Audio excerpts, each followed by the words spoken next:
কবিতাকে নিয়ে কবিতা লিখব। আহা কি আনন্দ! সপ্তাহ শেষে আমরা পাহাড়ে উঠব। পাহাড়ের চরম শিখরে পৌঁছে আমি আর কবিতা প্রকৃতির সৌন্দর্য উপভোগ করব।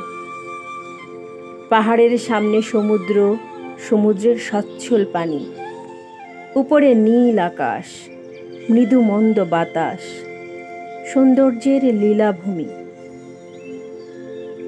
আমিও কবিতা প্রকৃতির সৌন্দর্য উপভোগ করব।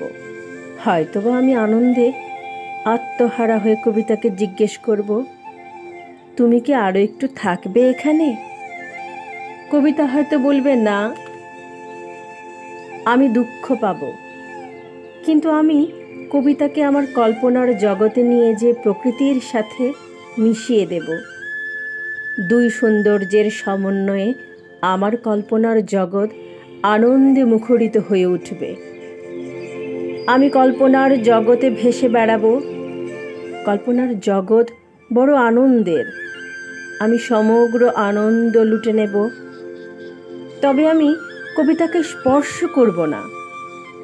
আমি নীল আকাশ ছুঁব। অনেক কিছু ভাবব, ভেবেই যাব। আমার ভাবনার হবে না কো শেষ।